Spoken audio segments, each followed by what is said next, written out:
दोस्तों स्वागत है आपका हमारे YouTube चैनल में, जहां हम देते हैं आपको हर फील्ड से जुड़ी बेस्ट इन्फॉर्मेशन। दोस्तों, भारतीय साक्ष्य अधिनियम अर्थात इंडियन एविडेंस एक्ट से जुड़े महत्वपूर्ण प्रश्न सभी जुडिशरी एग्जाम के पॉइंट ऑफ व्यू से बहुत ज्यादा महत्वपूर्ण होते हैं। ऐसे में आज का यह वीडियो आपके लिए बहुत ज्यादा महत्वपूर्ण होने वाला है, क्योंकि आज इस वीडियो के अंतर्गत हम इंडियन एविडेंस एक्ट से जुड़े महत्वपूर्ण प्रश्नों को सॉल्व करने का प्रयास करेंगे। तो दोस्तों, आगे बढ़ने से पहले मेरा आपसे निवेदन है, अभी तक आपने हमारे चैनल को सब्सक्राइब नहीं किया है, वीडियो के नीचे इस लाल बटन को दबाकर चैनल को आज ही सब्सक्राइब करें। साथ ही नोटिफिकेशन के बेल आइकन को भी ऑन कर लें, ताकि जब भी हम कोई नया वीडियो अपलोड करें आपको उसका नोटिफिकेशन तुरंत मिल जाए। साथ ही दोस्तों, यदि आपने वीडियो को देखा है, वीडियो को लाइक जरूर करें, दोस्तों के साथ ज्यादा से ज्यादा शेयर करें, ताकि ऐसी इन्फॉर्मेटिव वीडियो की जानकारी उन्हें भी प्राप्त हो सके। तो आइए दोस्तों शुरू करते हैं आज का हमारा यह वीडियो। दोस्तों, इंडियन एविडेंस एक्ट से जुड़े महत्वपूर्ण प्रश्नों के वीडियो हमने इससे पहले भी अपलोड किए हैं। यदि आपने वह वीडियो नहीं देखे हैं, आप हमारे चैनल की प्लेलिस्ट में जाकर वह वीडियो भी देख सकते हैं। तो दोस्तों, एक निवेदन हमारा यह भी था कि जब भी आप हमारे यह वीडियो देख रहे हैं, तो उस समय यथासंभव कोशिश ये करें कि अपने साथ बैरक एक्ट लेके बैठें।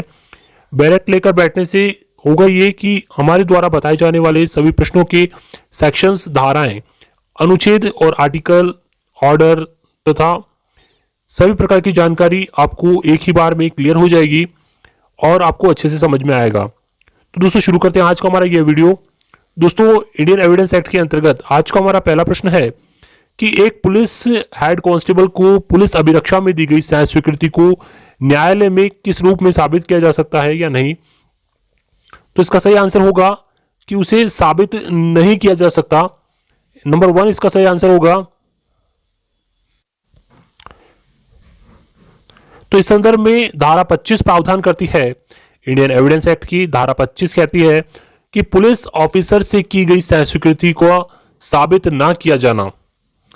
किसी पुलिस ऑफिसर से की गई कोई भी सह स्वीकृति किसी अपराध के अभियुक्त व्यक्ति के विरुद्ध साबित ना की जा सकेगी। धारा 25 इस संदर्भ में प्रावधान करती है, अर्थात उसे साबित नहीं किया जाएगा। अगला प्रश्न है कि निम्नलिखित वाक्यों में से कौन सा विवादित तथ्य सुसंगत तथ्य है। तो इसका सही आंसर होगा नंबर 4, अर्थात उपरोक्त सभी तथ्य सुसंगत है। प्रस्तुत प्रश्न पूछा गया धारा 3 से। धारा 3 प्रावधान करती है, जिसके अनुसार आबकारी निरीक्षक व मौतबीर साक्षी ने शराब को सूंघा और चखा, ये एक सुसंगत तथ्य है। घटनास्थल के पड़ोसी कै ने मारपीट की घटना देखी, बै ने सत्य बोला जबकि सै ने झूठ बोला, यह भी विवादक तथ्य और सुसंगत तथ्य हैं। अगला प्रश्न है कि भारतीय साक्ष्य अधिनियम की कौन सी धारा के अंतर्गत विशेषज्ञ की राय सुसंगत होती है। तो विशेषज्ञ की राय धारा 45 के तहत सुसंगत होती है। धारा 45 इंडियन एविडेंस एक्ट की प्रावधान करती है विशेषज्ञ की राय के बारे में, जिसके अनुसार कहा गया कि जबकि न्यायालय को विदेशी विधि, विज्ञान या कला की किसी बात पर या हस्तलेख या अंगुल चिन्हों की अन्यता के बारे में राय बनानी हो, तब उस बात पर ऐसी विदेशी विधि, विज्ञान, कला या हस्तलेख या अंगुल चिन्हों की अन्यता विषयक प्रश्नों में विशेष कुशल व्यक्तियों की राय सुसंगत तथ्य है और ऐसे व्यक्ति विशेषज्ञ कहलाते हैं। धारा 45 विशेषज्ञ को डिफाइन करती है, विशेषज्ञों की राय की सुसंगतता के बारे में प्रावधान करती है। विशेषज्ञ से तात्पर्य ऐसे व्यक्तियों से है जो किसी विदेशी विधि, विज्ञान, कला या किसी हस्तलेख या अंगुल चिन्हों की अन्यता के बारे में कोई राय बताते हैं।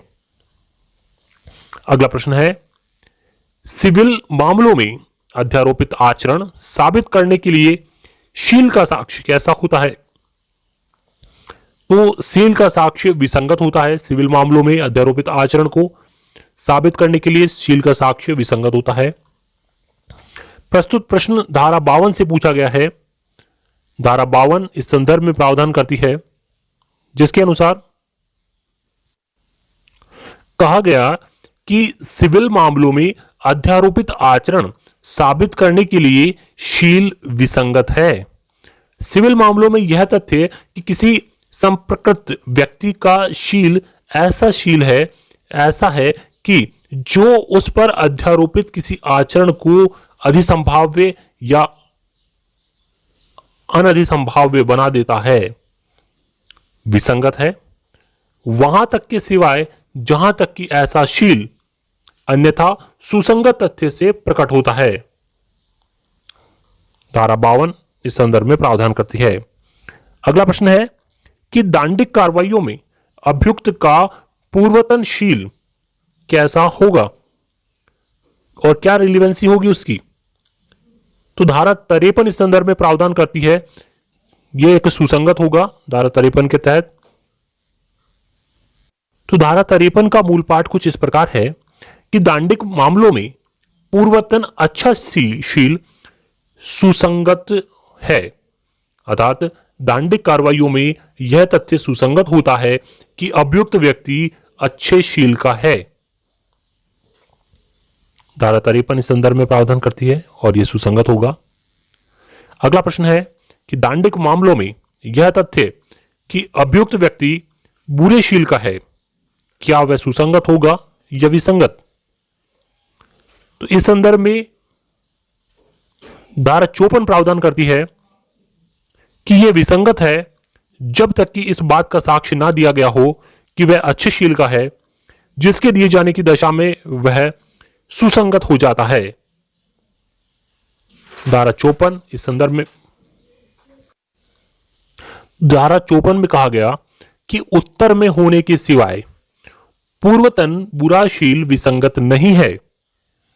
दांडिक कार्रवाइयों में यह तथ्य कि अभियुक्त व्यक्ति बुरे शील का है विसंगत है जब तक कि इस बात का साक्ष्य ना दिया गया हो कि वह अच्छे शील का है, उसके दिए जाने की दशा में वह सुसंगत हो जाता है। अर्थात यह साक्ष्य नहीं दिया जा सकता कि अभियुक्त व्यक्ति पहले बुरे शील का था, जब तक कि वह स्वयं या साक्ष्य के रूप में यह प्रश्न नहीं उठाया जाता कि अभियुक्त या वह व्यक्ति स्वयं अच्छे शील का है।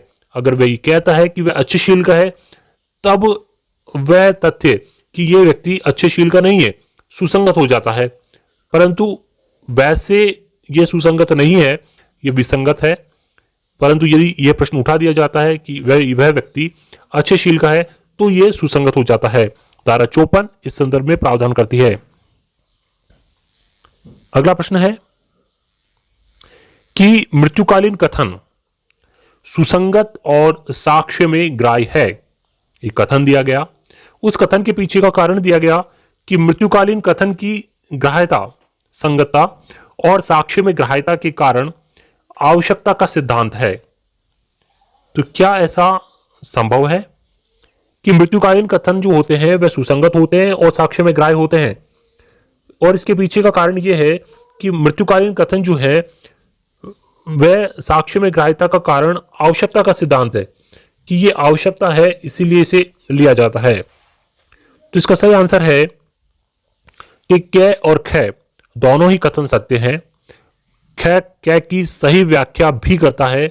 प्रस्तुत प्रश्न पूछा गया धारा 32 से। धारा 32 इंडियन एविडेंस एक्ट प्रावधान करता है मृत्युकालीन कथन के बारे में। मृत्युकालीन कथन अर्थात डेइंग डिक्लेरेशन, जिसके अनुसार दोनों कथन ये सही है और जो कथन का कारण है वह भी सत्य है। ये एक आवश्यकता का सिद्धांत है, क्योंकि ऐसे व्यक्ति से मिला नहीं जा सकता, इसीलिए ऐसे साक्ष्य में ग्राह्य होते हैं।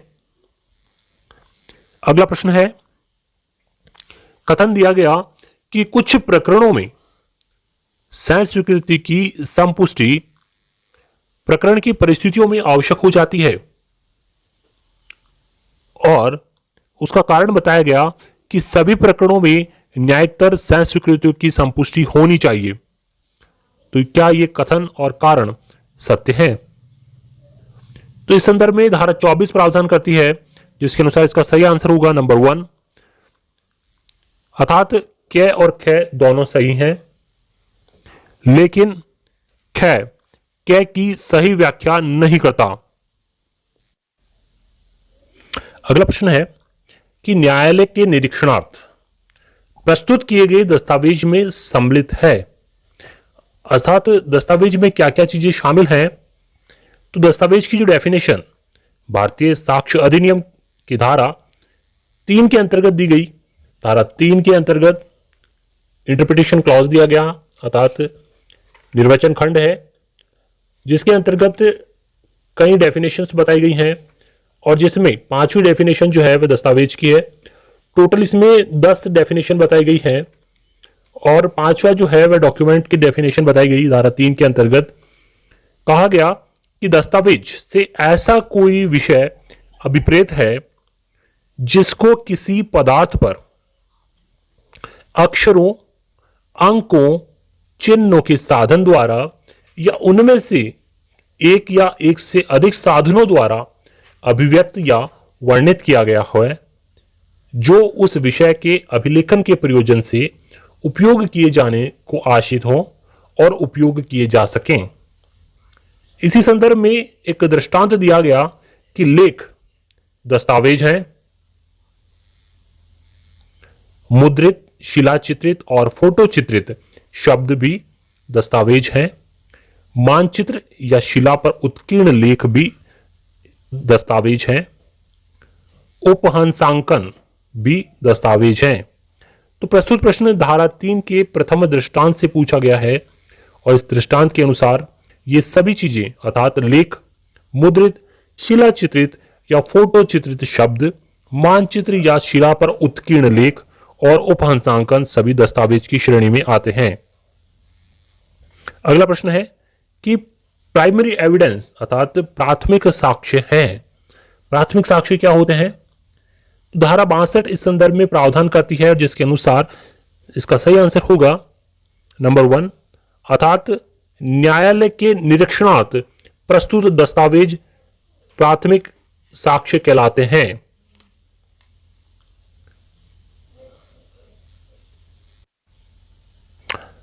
तो धारा 62 का मूल पाठ कुछ इस प्रकार है कि प्राथमिक साक्ष्य से न्यायालय के निरीक्षण के लिए पेश की गई दस्तावेज स्वयं अभिप्रेत हैं, अर्थात न्यायालय के निरीक्षण के लिए जो प्रस्तुत दस्तावेज पेश किए जाते हैं और जो मूल दस्तावेज होते हैं वही प्राथमिक साक्ष्य कहलाते हैं। अगला प्रश्न है कि सूचना तकनीकी अधिनियम 2000 द्वारा रिकॉर्ड के स्थान पर साक्ष्य अधिनियम की कौन सी धारा में रिकॉर्ड अथवा इलेक्ट्रॉनिक रिकॉर्ड प्रतिस्थापित किया गया है? तो धारा 35 के अंतर्गत, धारा 35 तथा 35 में रिकॉर्ड के स्थान पर रिकॉर्ड अथवा इलेक्ट्रॉनिक अभिलेख शब्द प्रतिस्थापित किया गया है और यह प्रतिस्थापित सूचना तकनीकी अधिनियम 2000 के लागू होने के बाद यह शब्द प्रतिस्थापित किया गया था। धारा 35 के अनुसार कर्तव्य पालन में की गई लोक अभिलेख की प्रविष्टियों की सुसंगतता के बारे में प्रावधान करती है। अतः धारा 35 प्रावधान करती है कि कर्तव्य पालन में जो लोक अभिलेखों के जो अंदर जो प्रविष्टियां की जाती हैं उनकी क्या सुसंगतता होती है, क्या रिलीवेंसी होती है। तो जिसमें कहा गया कि किसी लोक या अन्य राजकीय पुस्तक या किसी रजिस्टर या रिकॉर्ड, इस रिकॉर्ड के स्थान पर यहां प्रतिस्थापित किया गया रिकॉर्ड या इलेक्ट्रॉनिक अभिलेख या इलेक्ट्रॉनिक अभिलेख में की गई कोई प्रविष्टि जो कि किसी विवादक या सुसंगत तथ्य का कथन करती है और किसी लोक सेवक द्वारा अपने पदीय कर्तव्य के निर्वहन में उस देश की जिसमें ऐसी पुस्तक या रजिस्टर या ऐसा अभिलेख या इलेक्ट्रॉनिक अभिलेख रखा जाता है विधि द्वारा विशेष रूप से व्यादिष्ट कर्तव्य के पालन में किसी अन्य व्यक्ति द्वारा की गई है, स्वयं सुसंगत तथ्य है। अर्थात राजकीय अभिलेख यानी लोक अभिलेख जो कि पब्लिक डॉक्यूमेंट है, तो पब्लिक रिकॉर्ड के अंतर्गत जिसमें कि कोई पुस्तक, रजिस्टर या अभिलेख या इलेक्ट्रॉनिक अभिलेख जो कि कर्तव्य पालन में कोई प्रविष्टियां अगर की गई हैं तो वह रिलेवेंट होती हैं। धारा 35 इस संदर्भ में प्रावधान करती हैं। तो दोस्तों ये थे कुछ महत्वपूर्ण प्रश्न जो कि भारतीय साक्ष्य अधिनियम 1872 से जुड़े थे, जिसके अंतर्गत यह प्रश्न कई जुडिशरी एग्जाम में कई बार पूछे जाते हैं। तो आई होप आपको हमारा यह वीडियो पसंद आया होगा। दोस्तों वीडियो पसंद आए वीडियो को लाइक जरूर करें, दोस्तों के साथ ज्यादा से ज्यादा शेयर करें। चैनल पर नए हैं, चैनल को सब्सक्राइब नहीं किया यदि आपने अभी तक, चैनल को आज ही सब्सक्राइब कर लें। साथ ही नोटिफिकेशन के बेल आइकन को दबाना ना भूलें। मिलते हैं दोस्तों अगले वीडियो में, तब तक के लिए जय हिंद, जय भारत।